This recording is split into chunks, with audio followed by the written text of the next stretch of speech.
My friend Muriel is the youngest daughter in a large family of busy people. They are in moderate circumstances, and the original breadwinner has been long gone. So in order to enjoy many of the comforts and a few of the luxuries of life, the young people have to be wage earners. I'm not sure that they would enjoy life any better than they do now if such were not the case, though there are doubtless times when they would like to be less busy.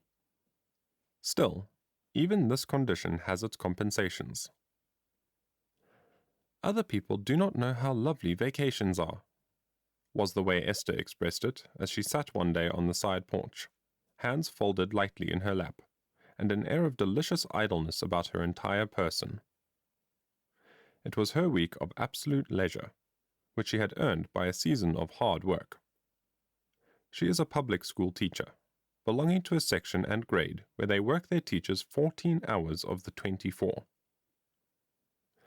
Alice is a music teacher, and goes all day from house to house in town, and from school to school, with her music roll in hand. Ben, a young brother, is studying medicine in a doctor's office, also in town, and serving the doctor between times to pay for his opportunities. There are two others, an older brother just started in business for himself, and a sister in a training school for nurses. So it was that this large family scattered each morning to their duties in the city 10 miles away, and gathered at night, like chickens, to the home nest, which was mothered by the dearest little woman, who gave much of her time and strength to the preparation of favorite dishes with which to greet the wage earners as they gathered at night around the home table.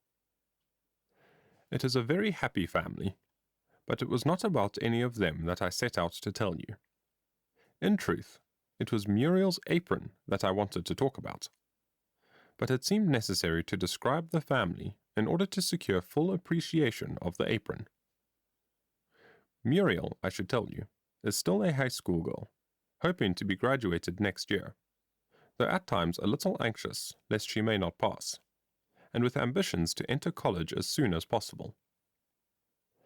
The entire family have ambitions for Muriel, and I believe that she will get to college in another year. But about her apron. I saw it first one morning when I crossed the street to my neighbor's side door that opens directly into the large living room, and met Muriel in the doorway, as pretty a picture as a fair-haired, bright-eyed girl of 17 can make. She was in what she called her uniform, a short dress made of dark print, cut lower in the neck than a street dress. It had elbow sleeves, and a bit of white braid stitched on their bands and around the square neck set off the little costume charmingly. Her apron was of strong dark green denim, wide enough to cover her dress completely. It had a bib waist held in place by shoulder straps, and the garment fastened behind with a single button, making it adjustable in a second. But its distinctive feature was a row of pockets, or rather several rows of them, extending across the front breadth. They were of varying sizes, and all bulged out as if well filled. "What in the world?" I began, and stared at the pockets. Muriel's merry laugh rang out. "Haven't you seen my pockets before?" she asked. "They astonish you, of course. Everybody laughs at them. But I am proud of them. They are my own invention. You see, we are such a busy family all day long, and so tired when we get home at night, that we have a bad habit of dropping things just where they happen to land, and leaving them.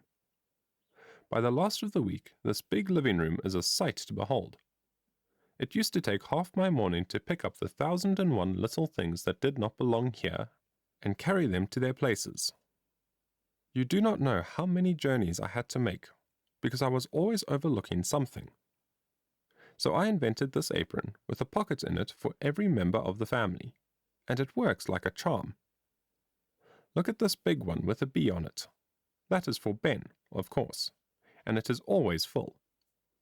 Ben is a great boy to leave his pencils and his handkerchiefs and everything else about. Last night he even discarded his necktie because it felt choky. This pocket is Esther's. She leaves her letters and her discarded handkerchiefs as well as her gloves. and Kate sheds hair ribbons and hat pins wherever she goes. Just think how lovely it is to have a pocket for each, and drop things in as fast as I find them. When I am all through dusting, I have simply to travel once around the house and unpack my load. I cannot tell you how much time and trouble and temper my invention has saved me. It is a bright idea, I said, and I mean to pass it on. There are other living rooms and busy girls. Whose is that largest pocket, marked M? Why, I made it for Mother. But do you know, I have found out just in this very way that mothers do not leave things lying around. It is queer, isn't it, when they have so many cares? It seems to be natural for mothers to think about other people. So I made the M stand for miscellaneous, and I put into that pocket articles which will not classify, and that belong to all of us. There are hosts of things for which no particular one seems to be responsible. Is it not a pity that I did not think of pockets last winter, when we all had special cares and were so dreadfully busy? It is such a simple idea you would have supposed that any person would have thought of it. But it took me 2 years. I just had to do it this spring, because there simply was not time to run up and down stairs so much. You have proved once more the truth of the old proverb. Necessity is the mother of invention, I said. And besides, you have given me a new idea. I am going home to work it out. When it is finished, I will show you. Then I went home and made rows and rows of strong pockets to sew on a folding screen I was making for my workroom.